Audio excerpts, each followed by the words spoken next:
এটা নতুন ভিডিঅ' আপোনাক স্বাগতম জনাইছোঁ। আজি যিখন গাড়ী লৈ আনিছোঁ সেইখন হৈছে আপোনাৰ টাটা 712 ট্ৰাক 2023 গাড়ী।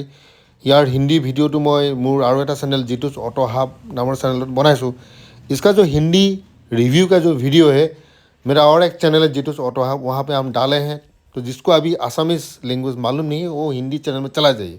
इतना मैं অসমীয়াত বনাইছোঁ যিটো ভিডিঅ'। গাড়ীখনৰ লম্বাটো হৈছে আপোনাৰ 14 ফুট আৰু ইয়াৰ পাছিং যিটো পেলোড এপ্ৰক্স 4,000 অলপমান কম মানে 4 টন পাছিং বুলি ধৰি লওক। খুবেই সুন্দৰ গাড়ী, ছেপ্টেম্বৰ মাহৰ গাড়ী। আৰু গোটেই ভিডিঅ'টো আপোনালোকে চাব, চাই পিনে দাম চামবোৰ জানি লোৱাৰ পিছতে মোক ফোন কৰিব। ক'ত আছে? গুৱাহাটীত আছে। আৰু গুৱাহাটীত বহুতে সোধে গুৱাহাটীত আপুনিতো সম্পূৰ্ণ এড্ৰেছটো নিদিয়ে। এড্ৰেছটো কিয় নিদিওঁ? চব মানুহ আহি যায়। এতিয়া প্ৰথমে গোটেই গাড়ীখন চাওঁ।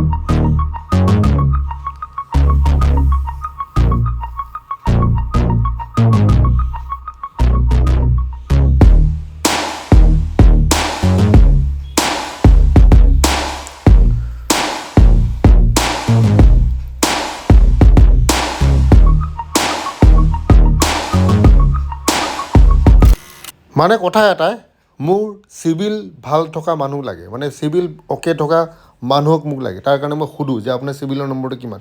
বহুতে কয় দাদা মোৰ 600, মোৰ 500, দাদা মোৰ 0।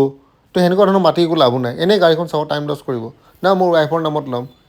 এঘৰত যদি এজন ডিফল্টাৰ তাৰমানে চবেই ডিফল্টাৰ। সেইকাৰণে মই ফটকৈ এড্ৰেছটো দি নিদিওঁ। প্ৰথমে সুধি কৰোঁ কিমান টকা তেওঁ ডিপি দিব। দাদা মই 50,000 টকা ডিপি দিম, একো লাভ নাই। মোটামুটি 2-3 লাখ টকাৰ ডিপি দিবই লাগিব। মোটামুটি 2-3 হ'লেহে আপোনাৰ ওলাই যাব। তাৰ কেতিয়াবা চাই লওক।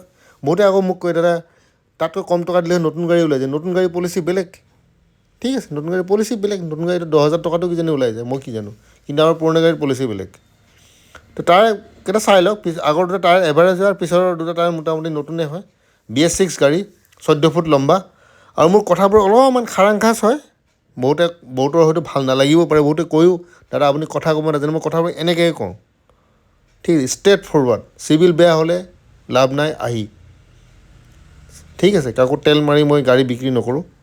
তেওঁ যদি ডিফল্টাৰ, ফাইনেন্স কোম্পানীয়ে তেখেতক কেতিয়াও লোন নিদিয়ে, ঠিক আছে। আজিৰ দিনত সেইটোৱে। আপুনি যদি খুব সাৱধান হ'ব লাগে। টায়াৰবোৰ চাই লওক, টায়াৰ ঠিকে আছে, পিছৰ টায়াৰ ঠিকে আছে, ভাল টায়াৰ। টায়াৰ বহলটো মানে যিটো দীঘল কয়, দীঘলটো আপোনাৰ 14 ফুট লম্বা। 14 ফুটকৈ অলপমান বেছি, 14 ফুট লম্বা। আৰু খুবেই ভাল গাড়ী। বহুতে 14 ফুটি বিচাৰে। 14 ফুট গাড়ী বেছি মাল লৈ যাব পাৰে আৰু ডিমাণ্ডো বেছি। আৰু পিছপিনে যদি যায় মোটামুটি 7 ফুটতকৈ কম, মানে 6.5 ফুটমান ধৰি ৰাখক পিছফালৰ। আমি যিমানখিনি কৈ আছোঁ এপ্ৰক্স আপোনালোকে নিজে পৰা আহিব, চাব, চেক কৰিব। সদায় মই মাতোঁ, মেকানিক লৈ আহিব, চেক কৰিব। আৰু ফ্ল'ৰটো চাওক এবাৰ। ৱাশ্বিং কৰা হোৱা নাই, 4,000 কিলোমান উঠাই লৈ যাব পাৰে। আমি এইবোৰ গাড়ী অকশ্যনৰ পৰা কিনো, ঠিক আছে। এইবোৰ গাড়ী যিটো কয় টানা গাড়ী, মানুহে পইচা দিব নোৱাৰে। তাৰপিছত আমি অকশ্যনত গৈ গাড়ীবোৰ কিনো। ভিতৰত চাওক, আভ্যন্তৰীণ ভাগ মানে ইণ্টেৰিয়ৰ ভাগটো আপোনালোকে চাওক। এয়া হৈছে ইণ্টেৰিয়ৰ, সুন্দৰ। আৰু ওপৰৰ ফালে চাওক, বৰ ধুনীয়াকৈ সজাইছে, একদম টিপটপ কৰি সজাইছে। সজাই কি লাভ হ'ব? সময় যদি পে'মেণ্টেই দিব নোৱাৰে, এনেকৈ সজাই কি লাভ হ'ল? গাড়ীটো টানা খাই গ'ল, কিবা লাভ হ'ল? সেইকাৰণে গাড়ীৰ লাইনটো সদায় গম পাব লাগিব। গাড়ীৰ লাইনটো জানিলেহে আপোনালোকে কৰিব পাৰে।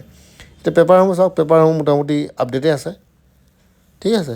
পেপাৰ আপডেটেই আছে। কিবা যদি ফেইলো হৈ যায় এইটো আপডেট কৰাই দিব, তাৰ বাবে চিন্তা কৰিব নালাগে।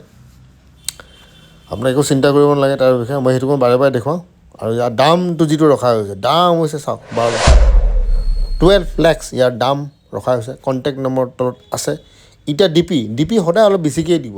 দাদা মোৰ 1 লাখ টকাই যোগাৰ হৈছে, তাৰমানে আপোনাৰ 1 লাখ টকা যোগাৰ হৈছে, 1 লাখ টকাটো ক'ৰবাৰ পৰা ধাৰে লৈ আনিছে। তাৰপিছত কি হ'ব? আপুনিতো কিস্তিটো দিবই নোৱাৰিব, লগালগ গাড়ী টানাই যাব। সেইকাৰণে আপুনি এটলিষ্ট মোটামুটি ৰাখক 2 লাখমান যদি হাতত থাকে বা 3 লাখমান যদি হাতত থাকে, তেতিয়াহ'লে আপুনি বাচি যাব। গাড়ী লোৱাটো ডাঙৰ কথা নহয়, গাড়ীটো 4 বছৰ EMI দিয়াটো ডাঙৰ কথা। যিকোনো মুহূৰ্তত এটা কিস্তি ফেইল হ'লে ফাইনেন্স কোম্পানীয়ে টানি লৈ যাব। বহুতে কি কৰে, ডিপিটোও বহুতৰ পৰা ধাৰ লয়। গাড়ী কিনি ৰজা কেতিয়াও নহয় দাদা, কেতিয়াও নহয়।